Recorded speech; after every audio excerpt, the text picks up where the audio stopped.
Assalamualaikum warahmatullahi wabarakatuh. Salam sejahtera untuk kita semua. Om Swastiastu, Namo Buddhaya, salam kebajikan, Rahayu, salam Pancasila, Merdeka. Kali ini, saya akan mencoba membacakan tulisan dari Kyai Imaduddin Usman Al-Bantani. Sebuah tulisan berawal pada sebuah podcast di Padasuka TV yang menyerahkan hasil tes DNA kepada Bapak Agus Mubarok Al-Hasbi. Namun seperti yang sama-sama kita tahu, Bapak Agus Mubarok Al-Hasbi tidak percaya pada hasil tes DNA-nya. Bahkan beliau berani mubahalah tetap kalau dirinya keturunan Nabi Muhammad.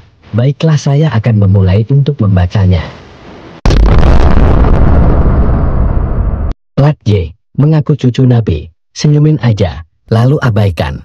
September tahun 2024, Agus Abu Bakar Al-Habsyi dalam sebuah podcast di Padasuka TV mengatakan, kalau Anda mengatakan keturunan orang itu rungkat, Anda tidak mempunyai bukti yang pasti dan tidak disepakati oleh banyak orang. Hanya Anda sendiri. Ya, Anda harus juga siap untuk kalau meyakini dengan pasti. Hakul yakin. Ya kan, Anda harus siap dong terima risikonya. Tapi tidak ada yang berani nerima sumpah laknat itu. Saya nawarin, saya bilang silakan, kalau ada yang menuduh. Saya tidak memaksakan diri, kalau bagi saya, kalau memang saya keturunan saya salah, lebih baik saya mati aja. Ini kan masalah kehormatan juga, karena menyangkut orang tua kami, yang mewariskan catatan buat kami. Kalau Anda menuduhnya salah, dan memastikan hakul yakin, sebagaimana Rhoma Irama menyatakannya, ya mari kita sumpah laknat. Saya tawarkan, kesempatan ini, saya gunakan untuk menawarkan kepada siapapun yang merasa hakul yakin, kita siap sumpah laknat, kalau tidak mubahalah. Wow, dahsyat, sudah terbukti Plat J masih siap sumpah laknat dan mubahalah. Kira-kira apa yang membuatnya berani melawan sunatular dan ilmu pengetahuan sedemikian rupa? Bahkan katanya ia siap mati. Begini, ada warisan kalung emas dengan surat dari sebuah toko emas di tahun 1945. Ketika hendak dijual di toko emas tahun 2024, ternyata itu bukan kalung emas, hanya kalung kuningan. Bapak pemilik toko emas itu menjelaskan, kalung Bapak bukan emas, tapi kuningan. Tidak bisa, ini kalung emas. Kalau Anda mengatakan bahwa kalung saya ini adalah kuningan, berarti Anda menuduh orang tua saya berdusta. Ini sebuah kehormatan. Pokoknya Anda harus percaya kalung saya ini kalung emas. Anda harus bayarin kalung ini seharga kalung emas. Kalau Anda tidak mau, ayo kita mubahalah. Siapa di antara kita yang akan mati celaka? Kalau menghadapi orang semacam itu, kira-kira apa respon tukang emas itu? Terling senyum, lalu menggariskan jari telunjuk ke jidatnya, lalu mengabaikannya. Dalam kitab Mukadimat fi Ilmi Al-Ansab Syah Halil Ibrahim menyajikan tulisan pakar DNA Arab, Profesor Ubadillah halaman 178. Dalam tulisan tersebut, Prof. Ubadillah menyatakan bahwa tes DNA telah mampu membongkar orang yang mengaku keturunan ahli bait dengan palsu dan dusta. Hal itu ketika hasil tes DNA mereka menunjukkan bahwa mereka adalah dari keturunan Persia dan Kaukasus, maka tidak aneh mereka memerangi ilmu tes DNA ini dalam situs-situs mereka. Berbeda dengan hasil tes DNA para ashraf lain yang terkenal yang sama dan dekat dengan DNA edan. Dari pemaparan Profesor Ubaidillah ini, kita mengetahui bahwa pengakuan nasab Nabi di masa lalu bukan hanya dilakukan oleh klan Ba'alwi, tetapi banyak dilakukan oleh klan lainnya.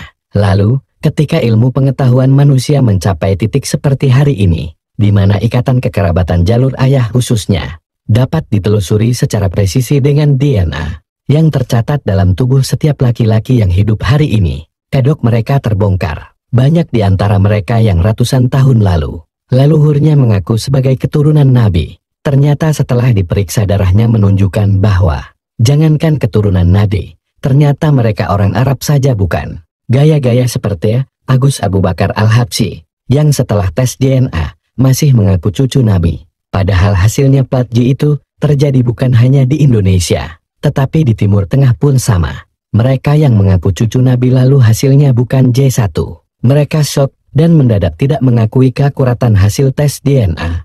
Bahkan Agus Abu Bakar Al-Habsyi sampai menantang mubahalah kepada Bang Haji Rhoma Irama. Sebagaimana kita ketahui, Raden Haji Rhoma Irama, seorang pendakwa dan Raja Dangdut Indonesia, telah memproklamasikan bahwa ia yakin seyakin-yakinnya bahwa Mbak Alwi bukan cucu Nabi. Prof. Ubaidillah juga mengatakan, tes DNA bukan hanya perusahaan dagang, seperti dugaan sebagian orang, tetapi ia adalah suatu disiplin ilmu. Sudah ada ilmuwan di bidangnya dan mempunyai istilah-istilah dan referensi-referensi sejak dulu. Setiap perusahaan-perusahaan ini di bawah pengawasan Perkumpulan Ilmuwan Genetik Internasional, yaitu International Society of Genetic Genealogy. ISAK halaman 179. Prof. Ubaidillah juga mengatakan, untuk mengetahui DNA sebuah kabilah, tidak memerlukan sampel DNA kakak. Tetapi ia dapat diketahui dengan membandingkan dua sampel, atau beberapa sampel dari kabilah itu. Halaman 179. Prof. Ubaidillah juga mengatakan, DNA adalah stempel yang dijadikan pegangan di masa depan. Ia adalah hukum pasti bagi pengakuan nasab perorangan atau kelompok, dan akan membawa keengganan untuk meneliti surat-surat dan manuskrip-manuskrip sejarah masa lalu yang berkaitan dengan nasab. DNA pula akan menggantikan stempel parasya dan ahli nasab, karena ilmu nasab adalah ilmu riwayat yang bersifat dzanni. Ilmu DNA akan merubah ilmu nasab dari ilmu dzanni yang bersifat tarjih, yang terkadang terjadi pemalsuan menjadi ilmu yang rasional, yang terhormat, yang berdasar hasil-hasil tes yang presisi, yang tidak akan salah dengan kekuasaan, hikmah, dan pengaturan Allah Azza wa Jalla. Halaman 179. Dari sini penulis mengatakan bahwa pengakuan klan Mbak Alwi sebagai keturunan Nabi Muhammad seharusnya diabaikan, karena berdasarkan tes DNA, para individu dari klan Mbak Alwi diperoleh hasil bahwa mereka terkelompokkan dalam haplogrup G, bukan J1. Berdebat tentang keabsahan surat dari sebuah kalung emas tidak ada gunanya jika setelah diperiksa bahwa kalung itu ternyata bukan terbuat dari emas, tetapi hanya tembaga biasa. Individu atau komunitas tertentu yang mengaku memiliki konektivitas genealogi kepada Nabi, ketika terjadi khilafiyah secara ilmu nasab dan sejarah, baru dianggap layak untuk ditelusuri setelah lulus uji DNA. Jika DNA-nya saja sudah melancang, maka penelusuran ilmu nasab dan sejarah itu menjadi kontraproduktif, tidak signifikan dan absurd. Sebagai pengetahuan kepada masyarakat, penulis akan kutipkan pendapat Prof. Ubaidillah tentang haplogrup dan apa saja kode-kode haplogrup itu.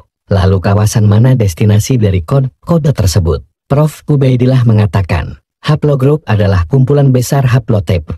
Haplotip adalah kumpulan mutasi-mutasi yang ditemukan bagi sebuah gen yang diwarisi apa adanya pada kromosom Y. Haplogrup dapat mencari keturunan genetik garis laki ribuan tahun ke atas. Haplogrup dengan semua cabang-cabang dan mutasi-mutasinya akan naik di suatu masa kepada satu individu, yaitu kakak bersama. Genetik, halaman 179. Prof. Ubaidillah menyatakan, haplogrup A adalah haplogrup untuk keturunan bangsa Ethiopia, Sudan. Haplogrup B, Afrika. Haplogrup C, India, Sri Lanka, Asia Tenggara. Haplogrup D, Asia Tengah, Mongolia, Selatan Asia. Haplogrup E, Afrika. Haplogrup G, Utara Asia Tengah, Pakistan, Afghanistan. Haplogrup G disebut haplogrup Kaukasus karena keluar dari haplo ini 2% dari penduduk barat laut Eropa, 8-10% dari penduduk Asbania, Italia, Yunan, Turki, 30% dari penduduk Georgia dan Azerbaijan, 50% dari penduduk Ossetia Utara, 18% dari orang Druze, 10% dari Yahudi Askenazi, dan 20% dari Yahudi Maroko. Haplogrup N, Utara Laut Hitam dari Eurasia, Eropa Timur, India, Irlandia. Haplogrup P, Eropa, Viking.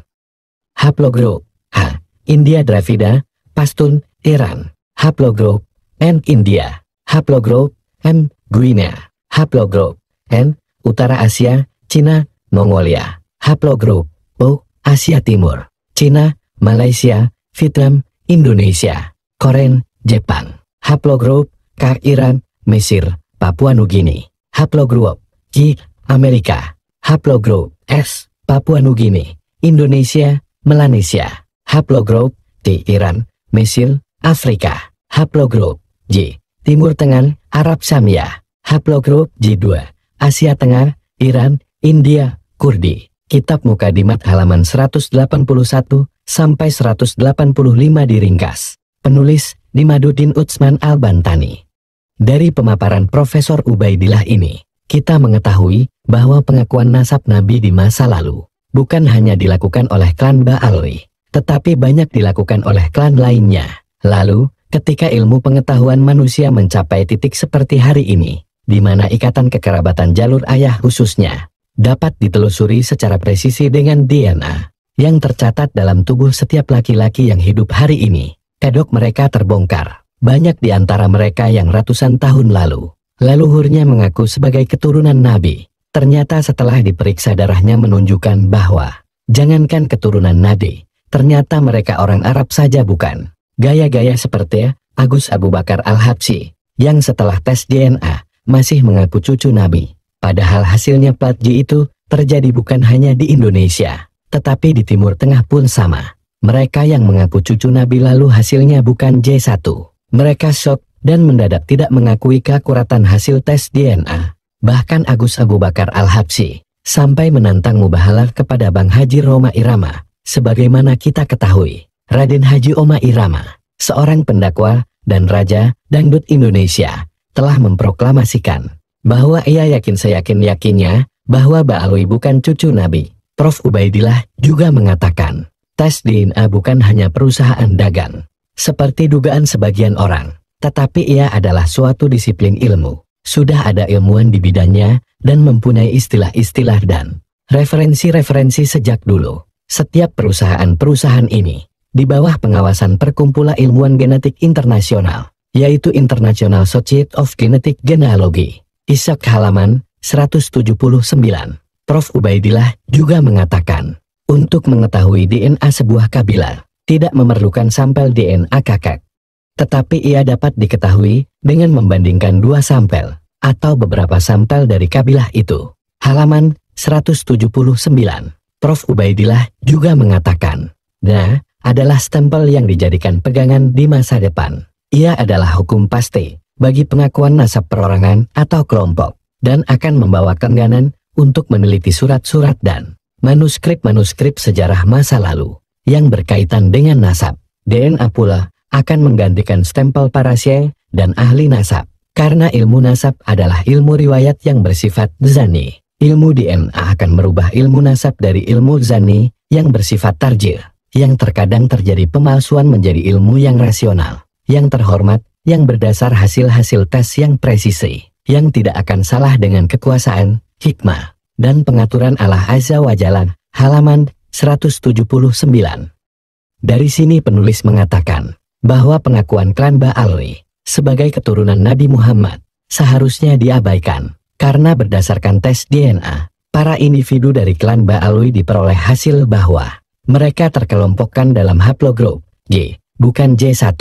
Berdebat tentang keabsahan surat dari sebuah kalung emas tidak ada gunanya jika setelah diperiksa bahwa kalung itu ternyata bukan terbuat dari emas, tetapi hanya tembaga biasa. Individu atau komunitas tertentu yang mengaku memiliki konektivitas genealogi kepada Nabi, ketika terjadi khilafiyah secara ilmu nasab dan sejarah, baru dianggap layak untuk ditelusuri setelah lulus uji DNA. Jika DNA-nya saja sudah melancang, maka penelusuran ilmu nasab dan sejarah itu menjadi kontraproduktif, tidak signifikan dan absurd. Sebagai pengetahuan kepada masyarakat, penulis akan kutipkan pendapat Prof. Ubaidillah tentang haplogrup dan apa saja kode-kode haplogrup itu. Lalu kawasan mana destinasi dari kode-kode tersebut. Prof. Ubaidillah mengatakan, haplogrup adalah kumpulan besar haplotip.